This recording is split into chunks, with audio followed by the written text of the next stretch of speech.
Hi, this is Alex from phpacademy.org with another video for the new Boston. In this part of the user login registration tutorial, we're going to be looking at registering a user, because obviously what we've done is we've created our database here, and we've created our table, and we've given it this data. So we've got Alex and Billy, we've got two records inside. Now we obviously want to let the user register for themselves. And this is going to be a simple process. We're not going to be talking about including emailing the user to tell them that they're registered. We're just going to be inserting the data through a form. So let's create a new file, and let's save this as register.php. Now the first thing that we want to do is obviously require in the files that we need. So we've got core.inc.php, which is important because what we're first of all doing is we are, oh no, sorry, core, don't think we need to include that. Yeah, we do, because we've got the logged in here. Yeah, okay. So we've also got, no, that's fine, yeah. So what we need to do is in register.php include this. We need to say if not logged in, we need to register the user. Otherwise, if the user is logged in, so else logged in, you're already registered and logged in. So we're essentially just creating a check. Let's just put an escape character there to get rid of that, to make sure this is processed, this single quotation mark. We need to first of all check if the user's not logged in before we register them. So otherwise we can say register. Okay, so let's go to our browser and test this. We're already logged in as Billy, so let's go to register.php and see what it says. Right, so if not, oh sorry, I've got the parentheses on that there, so let's refresh. Oh no, okay. Oh, I see, we've got else if there. Okay, so a couple of mistakes there on my part. Okay, so let's refresh. You're already registered and logged in. So now what happens if we go back to index.php and we click on the log out button? We've now logged out, so presented back with our login form. Let's go again to register.php and we're given the option to register.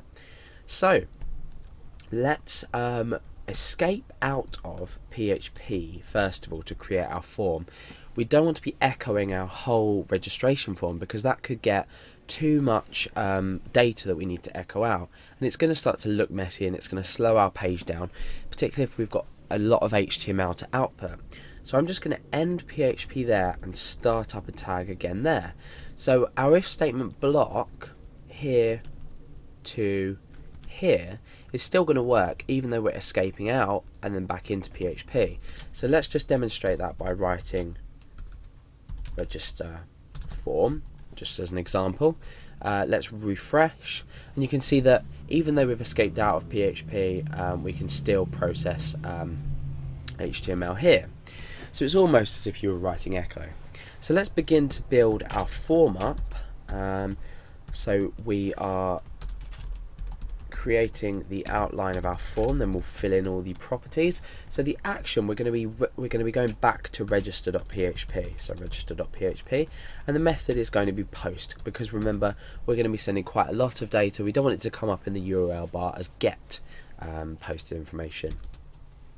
So let's complete our form, the necessary fields we need to include. So the first one will be username. We can break down now, say input type equals text. In fact, we'll keep this on one line just to keep things simple. And name equals username. Okay, break down a couple of times.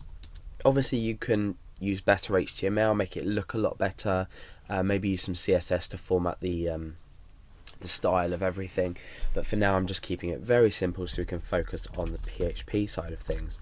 So password, we want to input type equals password, name equals password, and we want to break down once again. Now what we need to do is we're going to duplicate this, and we're going to say password, let's just put our colon in there, password again.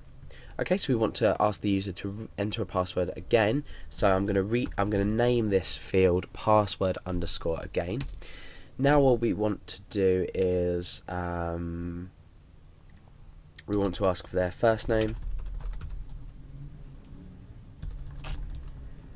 and input type equals text, name equals first name.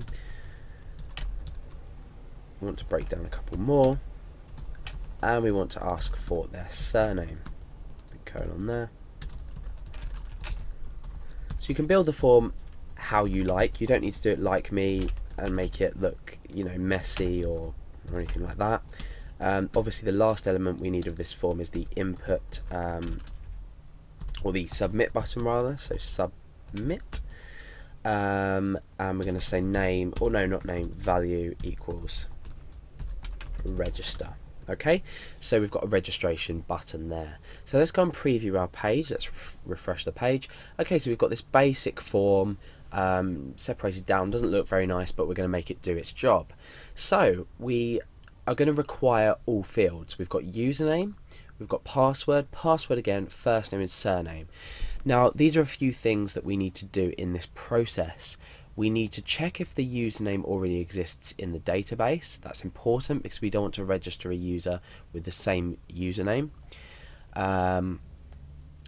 We need to check the password here against the password that's retyped to make sure it matches, because obviously we can't see the password that we're typing in.